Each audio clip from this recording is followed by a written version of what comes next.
Welcome to online study classes. आज आपके साथ हम भारत का केंद्रीय बजट डिस्कस करने जा रहे हैं।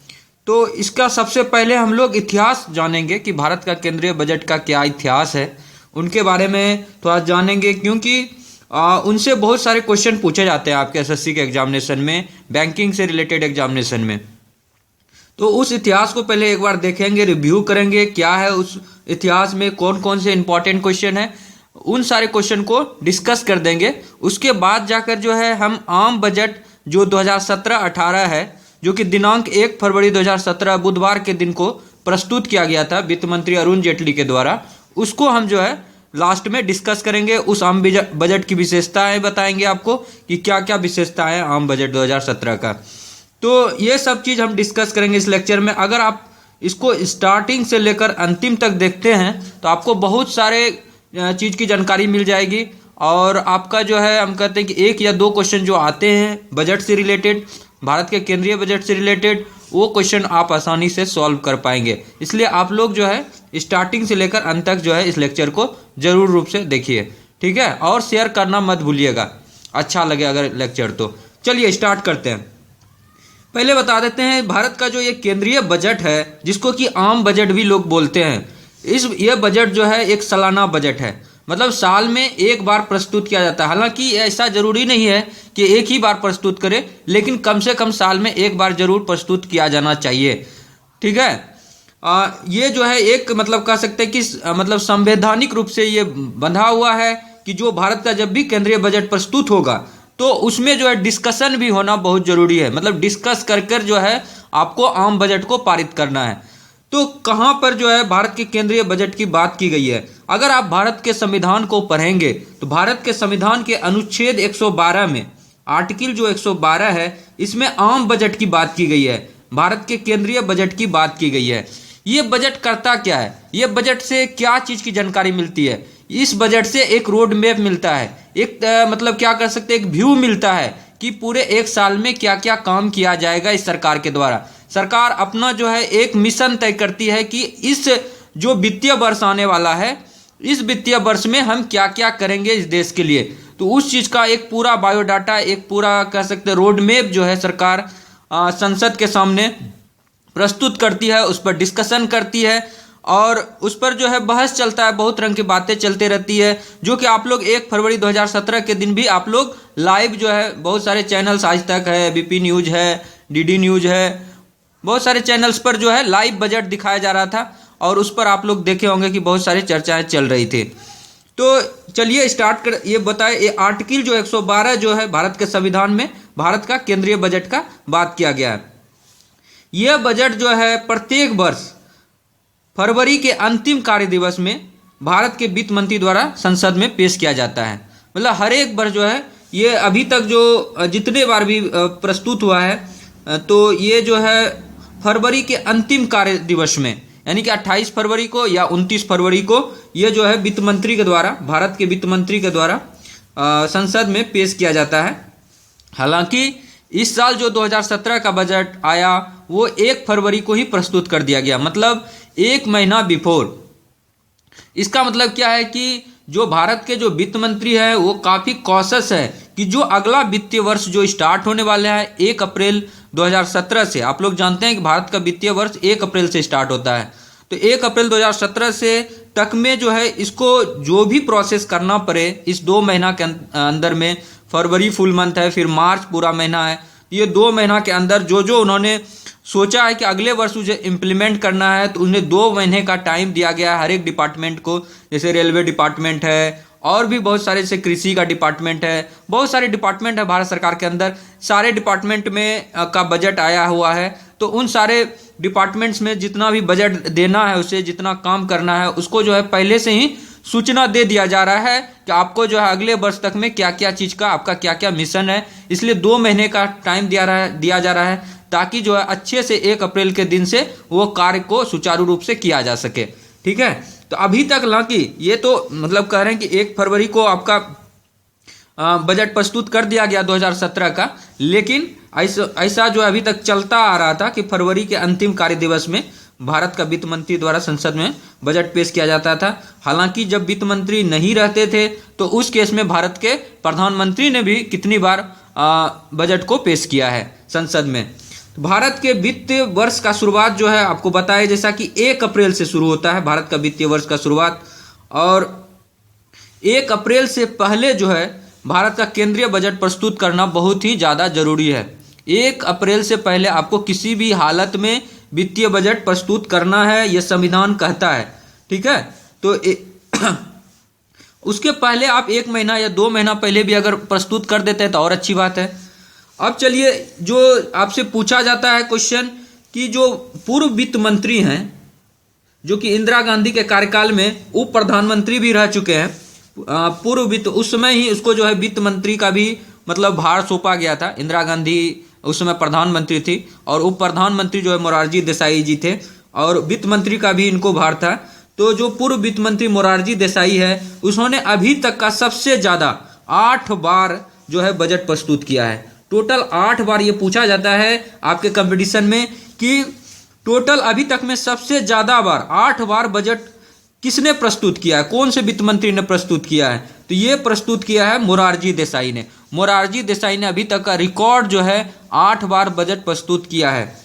ये चीज़ को आपको याद रखना है। फिर है स्वतंत्र भारत का प्रथम केंद्रीय बजट जो है 26 नवंबर 1947 को R.K. शनमुखम चेट्टी द्वारा प्रस्तुत किया गया था।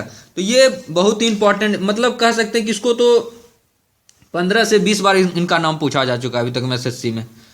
क्या पूछा जा चुका है कि सबसे पहली बार जो है भारत का केंद्रीय बजट किसने प्रस्तुत किया। तो ये प्रस्तुत किया है R.K. शनमुखम चेट्टी। R.K. शनमुखम चेट्टी ने भारत का जो है प्रथम केंद्रीय बजट प्रस्तुत किया है। और कब बजट प्रस्तुत किया था? 26 नवंबर 1947 ईस्वी को। 26 नवंबर 1947 को R.K. शनमुखम चेट्टी ने भारत का प्रथम केंद्रीय बजट, जिसको कि आम बजट भी कहते हैं, उसको प्रस्तुत किया। ठीक है, इसका नाम याद रखिएगा, R.K. शनमुखम चेट्टी। R.K. शनमुखम चेट्टी, ये बहुत ही इंपॉर्टेंट नाम है। फिर है 1964, वो 1968 में 29 फरवरी को अपने जन्म दिवस पर मोरारजी देसाई ने केंद्रीय बजट पेश करने वाले एकमात्र वित्त मंत्री हैं। 1964 से लेकर 1964 और 1968, ये 2 साल जो देखिए, ये जो है लीप ईयर का ईयर है। 1964 और 1968, ये दोनों साल जो है 29 फरवरी को मोरारजी देसाई का अपना जन्म दिवस था। और अपने जन्म दिवस पर वित्त बजट पेश करने वाले, केंद्रीय बजट पेश करने वाले ये भारत के एकमात्र जो है वित्त मंत्री हैं। अपने जन्म दिवस पर केंद्रीय बजट प्रस्तुत करने वाले, ये पूछा जाता है कि कौन सा भारत का ऐसा वित्त मंत्री है जिसने कि अपने जन्म दिवस पर जो है भारत का केंद्रीय बजट प्रस्तुत किया था। उनका नाम है मोरारजी देसाई। मोरारजी देसाई ने 1964 और 1968 में 29 फरवरी के दिन जो है अपने जन्म दिवस पर केंद्रीय बजट प्रस्तुत किया था। वित्त मंत्री के पद को हासिल करने वाली एकमात्र महिला है इंदिरा गांधी। इन्होंने जो है ये पद तब हासिल किया था जब जो है ये प्रधानमंत्री थी, और जो है उप प्रधानमंत्री जो है मोरारजी देसाई थे। और मोरारजी देसाई को उप प्रधानमंत्री के साथ साथ जो है भारत का वित्त मंत्री का भी पदभार दिया गया था। उन्होंने जो मोरारजी देसाई ने क्या किया था कि इस्तीफा दे दिया था इंदिरा गांधी के कार्यकाल में। तो जब इंदिरा गांधी कार्यकाल में इस्तीफा दे दिया तो उप प्रधानमंत्री और वित्त मंत्रालय, ये दोनों जो है पद खाली हो गया। अब दोनों पद खाली हो गया, तब उस टाइम जो है इंदिरा गांधी ने जो है वित्त मंत्री का भी अतिरिक्त पदभार प्रधानमंत्री रहते हुए संभाला। तो ये भारत के इतिहास में ये कह सकते हैं कि एकमात्र महिला है जिन्होंने कि वित्त मंत्री के भी पद को हासिल किया, इंदिरा गांधी ने। ये क्वेश्चन भी कभी कभी पूछा जाता है।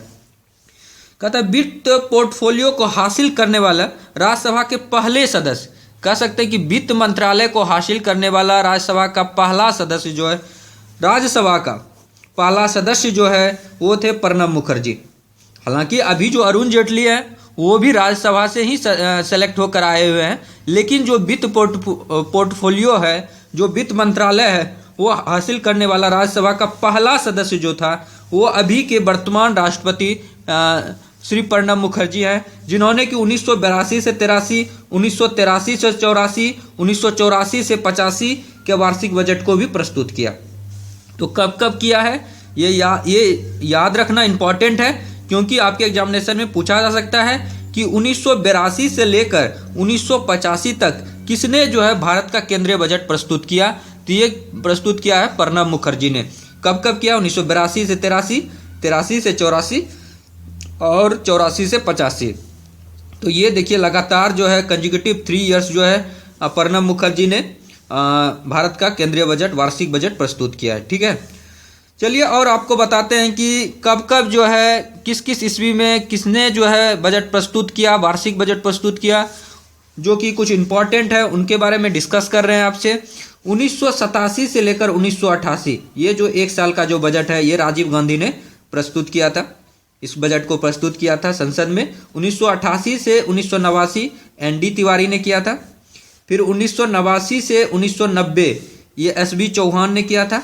1990 से 1991 मधु दंडवते ने, और 1991 से 1992 मनमोहन सिंह ने। उस समय ये भारत के वित्त मंत्री थे। 1991 से 1992 मनमोहन सिंह ने, और फिर 1992 से 1993 ये भी जो है मनमोहन सिंह ने किया था। और ये जो है उदारीकरण जो होना था, जो कि जो विदेशी पूंजी है वो भारत में निवेश करने के लिए उसे उदारीकरण किया गया था, कि जो लोग विदेश के कंपनी है उनको जो है बहुत सारे फैसिलिटीज इंडिया में प्रोवाइड किया गया था कि आप आइए और हमारे देश में जो है अपना उद्योग को निवेश कीजिए, पूंजी निवेश कीजिए।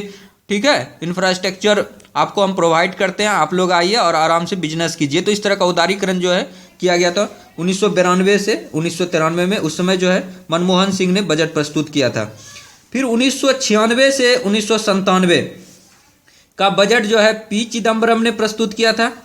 1996 से 1997 का। और ये बजट जो है इंपॉर्टेंट है 1997 से 1998 का, ये भी पी चिदम्बरम ने किया था। इन्होंने एक स्पेशल सत्र बुलाया था, विशेष सत्र बुलाकर जो है इन्होंने 1997-98 में पी चिदम्बरम ने बिना बहस किए संसद में बजट पारित कर दिया, जो कि एक तरह से कह सकते हैं आप असंवैधानिक है, क्योंकि संविधान ये कहता है कि बजट आप आम बजट तभी प्रस्तुत कर सकते जब इस पर बहस हो, डिस्कशन हो। लेकिन पी चिदम्बरम ने बिना बहस किए संसद में बजट पारित कर दिया था 1997-98 में। आपसे ये क्वेश्चन पूछा जा सकता है एग्जामिनेशन में कि बिना बहस किए हुए संसद में बजट पारित किसने कर दिया था, किस ईयर में किया था? तो किसने किया था? तो पी चिदम्बरम ने किया था। किस ईयर में किया था? तो 1997 से 98 का जो वार्षिक बजट है बिना बहस किए। और 1998 से 1999 ये जो यशवंत सिन्हा ने बजट प्रस्तुत किया था। उसके बाद जो है अटल बिहारी वाजपेयी जी की सरकार आ गई थी, और अटल बिहारी वाजपेयी जी की सरकार में मतलब भारी बहुमत से आई थी। तो ये जो है उसमें जो वित्त मंत्री का पदभार है वो पदभार जो है यशवंत सिन्हा जी को दिया गया था। और 1999 से 2000 से 2002 से 2003 और मई 2004 ये जो है इतने साल जो है यशवंत सिन्हा जी ने बजट प्रस्तुत किया। और जनरली क्या होता था कि जो बजट का मतलब 2000 से पहले की बात करें तो 2000 से पहले जो है 5 बजे शाम को बजट प्रस्तुत किया जाता था। 5 बजे शाम को बजट प्रस्तुत किया जाता था। लेकिन यशवंत सिन्हा जी जब बने तो उन्होंने जो है देखिए यहाँ पर 2000 है ना, 2000 में यशवंत सिन्हा जी थे वित्त मंत्री। तो उन्होंने कहा कि नहीं, 5 बजे शाम को बजट प्रस्तुत करने का कोई मतलब ही नहीं है। तो इसलिए जो है इन्होंने क्या किया, इसे चेंज किया, और चेंज करके बजट घोषणा का जो समय है वो 11 बजे कर दिया गया। और 1 फरवरी 2017 को भी आप लोग जानते हैं कि बजट जो प्रस्तुत किया गया 11 बजे सुबह किया गया। तो ये जो चेंजेज लाया टाइमिंग में, ये यशवंत सिन्हा जी ने लाया था बजट घोषणा का समय का चेंजेज 11 बजे सुबह को। तो ये कुछ इम्पॉर्टेंट है जो कि आपके साथ मुझे डिस्कस करना था भारत के इतिहास का, मतलब कह सकते हैं भारत का इतिहास जो केंद्रीय बजट का रहा है उसके बारे में। ये सब चीज़ आपको याद रखना है अच्छे से। क्या क्या याद रखना है? 8 बार बजट प्रस्तुत करने वाला वित्त मंत्री मोरारजी देसाई, और सबसे पहला जो बजट है वो 26 नवंबर 1947 को R.K. सनमुखम चेट्टी ने प्रस्तुत किया था। R.K. सनमुखम चेट्टी ने 26 नवंबर 1947 को स्वतंत्र भारत का प्रथम केंद्रीय बजट प्रस्तुत किया था। और अपने ही जन्म दिवस पर 1964 और 1968 में 29 फरवरी को मोरारजी देसाई ने अपने जन्म दिवस पर केंद्रीय बजट प्रस्तुत किया था। एकमात्र महिला जो वित्त मंत्री का पद जो उन्हें मिला, अतिरिक्त पदभार मिला था, वो है इंदिरा गांधी। और वित्त पोर्टफोलियो को हासिल करने वाला राज्यसभा का पहला सदस्य भारत के राष्ट्रपति, वर्तमान के राष्ट्रपति प्रणब मुखर्जी है, जिन्होंने 1982, 83, 1983, 84, 1984, 85 में वार्षिक बजट प्रस्तुत किया था। और ये कुछ इंपॉर्टेंट जो है 87, 88 में राजीव गांधी, 88, 89 में ND तिवारी, 89, 90 में SB चौहान, ये सबको आपको देखना है। इसमें जो सबसे इंपॉर्टेंट है ये है 1992, 93 में ये जो है मनमोहन सिंह जी ने प्रस्तुत किया था। और ये इसमें जो है उदारीकरण पर ज़्यादा जोर दिया गया था, यानी विदेशी पूंजी निवेश भारत में हो। और 1997, 98 का इसलिए महत्वपूर्ण है क्योंकि ये एक प्रकार से कह सकते हैं कि असंवैधानिक तरीके से पी चिदम्बरम ने विशेष सत्र में जो है बिना बहस किए संसद में बजट को पेश कर दिया था। यशवंत सिन्हा जी इसलिए इंपॉर्टेंट है क्योंकि उन्होंने बजट घोषणा का समय जो है 5 बजे शाम को से हटाकर जो है 11 बजे सुबह कर दिया था। तो ये कुछ इंपॉर्टेंट थे जो हमने आपके साथ डिस्कस किया। भारत के संविधान का आर्टिकल 112 अगर पढ़िएगा तो उसमें केंद्रीय बजट की बात की गई है।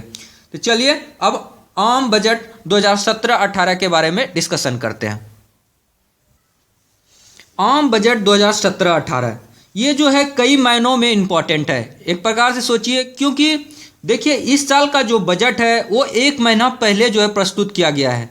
जनरली जो फरवरी के अंतिम में 28 फरवरी या 29 फरवरी को प्रस्तुत किया जाता था, लेकिन इस बार का जो केंद्रीय बजट है वो 1 फरवरी 2017 को, मतलब फर्स्ट डे ऑफ फरवरी को ही प्रस्तुत कर दिया गया, लोकसभा में प्रस्तुत किया गया भारत के वित्त मंत्री अरुण जेटली जी के द्वारा। ठीक है, तो ये बजट के साथ और एक बात ये इंपॉर्टेंट है कि इस बार जो है आम बजट के साथ जो है रेल बजट को भी इंक्लूड करके साथ में ही जो है दोनों बजट को प्रस्तुत किया गया सदन के अंदर। ये नरेंद्र मोदी सरकार के द्वारा जो है ये 4th बजट है। नरेंद्र मोदी की जो सरकार बनी है उनका जो है ये 4th बजट है, इन्होंने प्रस्तुत किया है। देखते हैं इस बजट का क्या क्या साइलेंट फीचर है, क्योंकि आप लोगों को पता है कि डिजिटल इंडिया पर ज़्यादा जोर दिया जा रहा है, डीमोनेटाइजेशन पर फोकस किया है, कैशलेस ट्रांजैक्शन की बात कर रही है गवर्नमेंट, मतलब इस तरह की बातें चल रही है इस सरकार के द्वारा। तो आपको क्या क्या याद रखना है कि वित्त मंत्री अरुण जेटली ने पूछेगा कि 2017-18 का आम बजट किसने प्रस्तुत किया, तो वित्त मंत्री अरुण जेटली ने किया, पहला क्वेश्चन। दूसरा, कब प्रस्तुत किया गया, 1 फरवरी 2017 बुधवार के दिन लोकसभा में प्रस्तुत किया गया। और ये नरेंद्र मोदी सरकार के द्वारा कौन सा बजट था, ये 4th बजट है। ठीक है, ये 4th बजट है। चलिए आम बजट की कुछ विशेषताएं देखते हैं और उम्मीद है कि आपको अच्छा लगेगा ये। चलिए फिर FDI में जो है 36% की बढ़ोतरी हुई है। इन्होंने सरकार ने जो अरुण जेटली जी ने कहा अपने स्पीच में लोकसभा में जब वो बजट प्रस्तुत कर रहे थे आम बजट, तो उन्होंने कहा कि FDI में जो है फॉरेन डायरेक्ट इन्वेस्टमेंट में जो विदेशी पूंजी निवेश है उसमें जो है 36% की बढ़ोतरी हुई और खाते का घाटा जो है 0.3% से नीचे आया। खाते का जो घाटा है वो 0.3% नीचे आया। जो इंटरनेशनल मॉनेटरी फंड है IMF ने 2016 में वैश्विक GDP में 3.1% और 2017 में 3.4% वृद्धि का अनुमान लगाया। जो IMF है उन्होंने कहा क्या कि जो 2016 में GDP में 3.1% की बढ़ोतरी होगी और 2017 में जो है 3.4% की बढ़ोतरी होगी, ये अनुमान लगाया गया है। महंगाई दर जो है रिजर्व बैंक की अनिवार्य सीमा 2 से 6% के अंदर रहने की उम्मीद है। मतलब जो ये महंगाई दर का जो सीमा है 2 से 6%, इसी के अंदर रहने, मतलब महंगाई नहीं बढ़ने वाली है, उनका कहने का ये मतलब है। नोटबंदी आप लोग जानते हैं इंडिया में हुआ, नोटबंदी की वजह से जो अर्थव्यवस्था की गति जो धीमी हुई, नोटबंदी की वजह से जो अर्थव्यवस्था की गति धीमी हुई वो एक ट्रांजिट फेज है। उन्होंने कहा कि ये एक ट्रांजिट फेज है, थोड़े समय के लिए दिक्कत है लेकिन लंबे समय में इसका बहुत ही ज़्यादा इंडिया को फायदा होगा। इस पे जो है ब्लैक मनी पर रोक लगेगी और जो भी इंडिया इससे जो भी फायदा हुआ है वो उनका ये कहना था कि वो ग्रामीणों के बीच में, ग्रामीण लोगों के बीच में, जनता के बीच में उन पैसे को मतलब किसी न किसी योजनाओं में लगाकर उसको जो है फायदा पहुंचाया जाएगा। किसानों को 10 लाख करोड़ का कर्ज दिया जाएगा। इन्होंने कहा कि जो सेशन है 2017-18 का, इसमें जो है 10 लाख करोड़ का कर्ज जो है किसानों को दिया जाएगा। किसानों को 10 लाख करोड़ का कर्ज देने की बात कही गई है। फसल बीमा जो है साल 2017 में 30% से 40% कर दिया जाएगा। मतलब फसल बीमा को भी दिया जाएगा। नुकसान होने पर अब जो है 40% का मुआवजा की बात भी किया जा रहा है। नाबार्ड, ये जो एग्रीकल्चर से रिलेटेड है नाबार्ड, तो इन्होंने के तहत जो है 8,000 करोड़ रुपए के फंड से डेयरी प्रसंस्करण इंफ्रास्ट्रक्चर फंड स्थापित किया जाएगा। मतलब डेयरी के लिए जो है उनके लिए एक इंफ्रास्ट्रक्चर फंड स्थापित किया जाएगा और नाबार्ड को जो है 8,000 करोड़ रुपया जो है इसमें मिलेगा। 8,000 करोड़ रुपया डेयरी को स्थापित करने के लिए, इंफ्रास्ट्रक्चर स्थापित करने के लिए। 5,000 करोड़ रुपए के साथ जो है सिंचाई फंड स्थापित किया जाएगा। सिंचाई फंड के लिए 5,000 करोड़ रुपया जो है ये एलोकेट किया गया है 2017-18 के लिए। मनरेगा में अब तक का सबसे ज़्यादा जो है 48,000 करोड़ का फंड जो है मनरेगा के अंदर दिया जाएगा। मनरेगा के अंदर जो है 48,000 करोड़ रुपए का फंड की बात कही गई है, 48,000 करोड़ रुपए का। बापू की जयंती जो है 150वीं जयंती जो बापू की मनाई जाएगी 2 अक्टूबर 2019 को। तो ये 2 अक्टूबर 2019 तक में जो है 1 करोड़ परिवारों को बीपीएल रेखा से, गरीबी रेखा से बाहर लाया जाएगा। ये इस सरकार का लक्ष्य है कि बापू की 150वीं जयंती पर जो कि 2019 में आएगा, 2 अक्टूबर 2019 तक में 1 करोड़ परिवारों को गरीबी रेखा से बाहर लाया जाएगा। प्रधानमंत्री आवास योजना के तहत 2019 तक जो है 1 करोड़ घर दिए जाएंगे। 1 करोड़ घर दिया जाएगा प्रधानमंत्री आवास योजना के तहत। अगले साल 1 मई तक देश में सभी गांवों तक बिजली पहुंचा दी जाएगी। मतलब 1 मई तक, अगले साल जो है 1 मई तक देश के सभी गांवों में क्या रहेगा, बिजली पहुंचा दिया जाएगा। ये सरकार का लक्ष्य है। पीएम ग्राम सड़क योजना के लिए 2019 तक 4 लाख करोड़ रुपए आवंटित किए जाएंगे। जो पीएम का जो ग्राम सड़क योजना है उसमें जो है 4 लाख करोड़ रुपया जो है आवंटित किए जाएंगे। ग्रामीण क्षेत्रों में जीवन की गुणवत्ता सुधारने पर जोर दिया जाएगा। ग्रामीण लोगों का गुणवत्ता जो है, रहने का सुविधा जो है उसको बढ़ाया जाएगा। और सीबीएसई प्रवेश परीक्षा नहीं लेगी। अब ये जो है बड़ी घोषणा है कि सीबीएसई जो है प्रवेश परीक्षा नहीं लेगी। प्रवेश परीक्षा के लिए अलग से एक नया बॉडी बनाया जाएगा। अलग से एक नया बॉडी बनाया जाएगा। सीबीएसई जो है प्रवेश परीक्षा नहीं लेगी, अलग से एक संस्था बनाई जाएगी प्रवेश परीक्षा लेने के लिए। चलिए नेक्स्ट चलते हैं। उच्च शिक्षा में सुधार के लिए राष्ट्रीय परीक्षा एजेंसी बनाई जाएगी। जो उच्च शिक्षा है उसमें सुधार के लिए जो है राष्ट्रीय परीक्षा एजेंसी बनाया जाएगा सरकार के द्वारा। और झारखंड और गुजरात में जो है ये 2 स्टेट में 2 नए एम्स जो है बनाया जाएगा। आप लोग जानते हैं एम्स जो है बहुत ही बड़ा मेडिकल संस्थान है। ये जो है झारखंड और गुजरात में 2 नया एम्स बनाया जाएगा। 2018 तक ये क्वेश्चन आपका एग्जामिनेशन में पक्का से आएगा कि कालाजार को खत्म किया जाएगा। 2018 तक कालाजार को खत्म किया जाएगा। तो ये पूछा जाएगा आपसे कि सरकार ने कालाजार को खत्म करने की क्या समय सीमा तय की है भारत सरकार ने। तो ये 2018 तक कालाजार को खत्म किया जाएगा। चेचक जो है इनको खत्म करने का जो सरकार ने समय सीमा तय किया है वो 2020 तक सरकार ये दावा कर रही है कि वो चेचक खत्म कर देगी। और 2025 तक जो है टीबी बीमारी को खत्म कर दिया जाएगा। तो ये सरकार का एक वादा है, प्रॉमिस है इस बजट में कि कालाजार जो है 2018 तक में समाप्त कर दिया जाएगा, चेचक 2020 तक में खत्म कर दिया जाएगा और टीबी जो है, टीबी बीमारी 2025 तक भारत से पूरी तरह से सफाया हो जाएगा। डॉक्टरों के लिए पीजी रोड्स में 5,000 सीटों का इजाफा किया जाएगा। डॉक्टरों के लिए जो पीजी रोड्स है उसमें 5,000 सीटों का इजाफा किया जाएगा। वरिष्ठ नागरिकों के लिए एलआईसी योजना लाई जाएगी। सरकार जो है वरिष्ठ नागरिकों के लिए एलआईसी योजना लाएगी। रेल सुरक्षा के लिए, अब रेल सुरक्षा की बात करते हैं। रेलवे, क्योंकि आपको बताया कि जो इस बार का बजट था आम बजट में रेल बजट को भी प्रस्तुत कर दिया गया। तो रेल सुरक्षा के लिए जो है सरकार ने घोषणा की है कि 1 लाख करोड़ रुपए का फंड दिया जाएगा रेल सुरक्षा के लिए। 1 लाख करोड़ रुपए का फंड 2020 तक जो है मानव रहित क्रॉसिंग पूरी तरह से खत्म कर दिया जाएगा। मतलब जहाँ की मानव नहीं है, क्रॉसिंग है लेकिन मानव नहीं है वहाँ पर, तो उसके कारण से एक्सीडेंट बहुत ज़्यादा होता है उन क्षेत्रों में। तो सरकार ने घोषणा किया कि 2020 तक जो है मानव रहित क्रॉसिंग को पूरी तरह से खत्म कर दिया जाएगा। ई टिकट पर जो है पहले सर्विस टैक्स लगता था। सरकार ने घोषणा किया कि ई टिकट पर अब सर्विस टैक्स जो है ख़त्म कर दिया जाएगा, समाप्त कर दिया जाएगा। फिर 25 चुनिंदा स्टेशनों पर विकास किया जाएगा।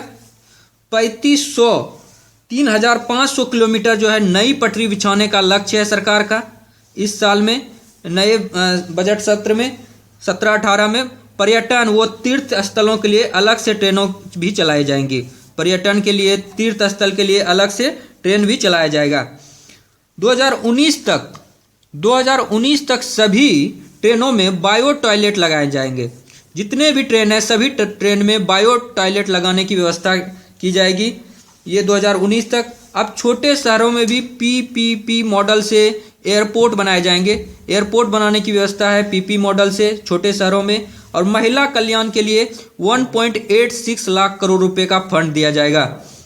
महिला कल्याण के लिए 1.86 लाख करोड़ रुपए का फंड दिया जाएगा। हाईवे के विकास के लिए 64,000 करोड़ का फंड। हाईवे का विकास के लिए कितना करोड़ का फंड है? 64,000 करोड़ का फंड जो है सरकार ने एलोकेट किया है। बुनियादी ढांचे के लिए 3.96 लाख करोड़ रुपए का फंड है। बुनियादी ढांचे के लिए कितना का फंड है? 3.96 लाख करोड़ रुपए का फंड सरकार ने एलोकेट किया है। 125 लाख लोगों ने भीम ऐप को अपनाया। भीम ऐप आप लोग जानते हैं कि जो कैशलेस ट्रांजैक्शन के लिए सरकार के द्वारा चलाया गया, बहुत ही आसान फीचर है। आप लोग भी इसका इस्तेमाल कर सकते हैं, प्ले स्टोर में जाकर भीम ऐप डाउनलोड कर सकते हैं। तो 125 लाख लोगों ने भीम ऐप अपनाया। रेलवे से जुड़ी 3 कंपनियां जो है शेयर बाजार में भी अब उतरेंगी। रेलवे से जुड़ा हुआ जो 3 कंपनियां हैं वो शेयर बाजार में उतरेंगी। और क्रेडिट कार्ड नहीं होने पर आधार कार्ड से भी आप लोग पेमेंट कर पाएंगे। क्रेडिट कार्ड अगर नहीं है आपके पास तो आधार कार्ड अगर है तो उससे भी आपका पेमेंट हो जाएगा। शेयर बाजार में जो है IRCTC आप लोग जानते हैं, यहाँ से ई टिकट काटते हैं आप लोग, इलेक्ट्रॉनिक्स टिकट काटते हैं। तो IRCTC जो है अब शेयर बाजार में भी उतरेगी। नेक्स्ट चलते हैं, आधार कार्ड से पेमेंट के लिए 20 लाख नई मशीनें लगाई जाएगी। आधार कार्ड का से पेमेंट के लिए 20 लाख नई मशीनें लगाई जाएंगी। डाकघरों से पासपोर्ट बनाने का प्रस्ताव जो है रखा गया है कि डाकघरों से भी अब पासपोर्ट बनाया जाएगा। और 3 लाख रुपए तक का सालाना आमदनी वाले को अब कोई भी टैक्स नहीं देना पड़ेगा। जिनका जो सालाना आमदनी है 3 लाख रुपए, उनको जो है सरकार ने टैक्स से एग्जम्प्टेड कर दिया, उसे टैक्स में छूट दे दिया, उसे कोई भी टैक्स नहीं देना पड़ेगा। जिनका आमदनी जो है 3 लाख से ज़्यादा है, मतलब यहाँ पे कर देते हैं 3 लाख रुपया, 3 से 5 लाख तक का सालाना आय वाले को 10 की जगह जो है अब 5% टैक्स देना पड़ेगा। 3 से 5 लाख तक वाले लोगों को जिनकी वार्षिक आमदनी है उनको पहले जो है 10% टैक्स भरना पड़ता था, अब उसे जो है 5% का टैक्स देना होगा। ठीक है, नेक्स्ट चलते हैं, 50 लाख से 1 करोड़ तक का सालाना आमदनी वाले को अब 10% सरचार्ज देना होगा। जिसका आमदनी जो है 50 लाख से 1 करोड़ रुपए का है उसको जो है 10% का सरचार्ज देना पड़ेगा।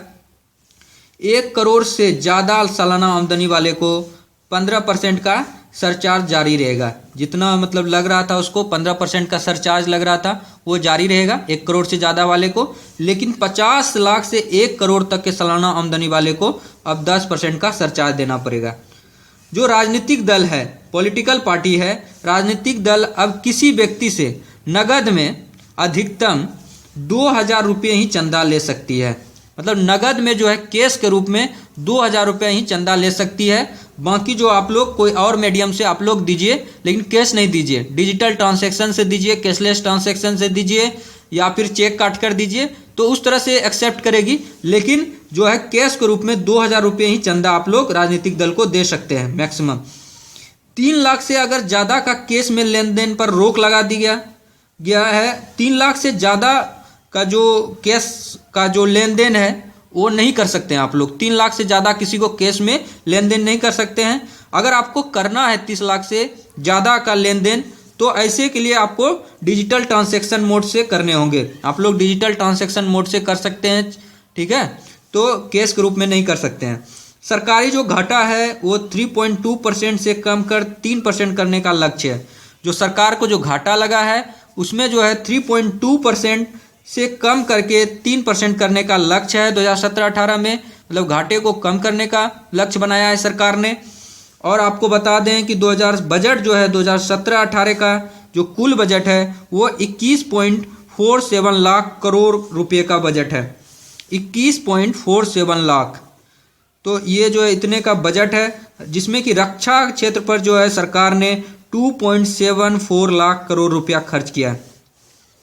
जो 2017-18 का जो कुल बजट है वो 21.47 लाख करोड़, लगभग 22 लाख करोड़ रुपए के लगभग का बजट है, जिसमें कि रक्षा क्षेत्र पर सरकार ने 2.74 लाख करोड़ रुपया खर्च करेंगे सरकार ने 2017-18 में। तो ये जो है भारत का जो 2017-18 का जो आम बजट और रेलवे बजट दोनों जो प्रस्तुत किया गया था उसका जो है एक समरी है, आपको शॉर्ट में है, जो कि आपके एग्जामिनेशन के लिए इम्पोर्टेंट है। हमने जो है बहुत सारे जैसे न्यूज़पेपर्स में, हिंदू में द इंडियन एक्सप्रेस है, आज तक है, एबीपी न्यूज है, बहुत सारे चैनल्स को देखकर जो है काफ़ी अच्छे वे में इसको कंक्रीट रूप में आपके सामने आसान तरीके से जो है प्रस्तुत करने का कोशिश किया हूँ इस लेक्चर में।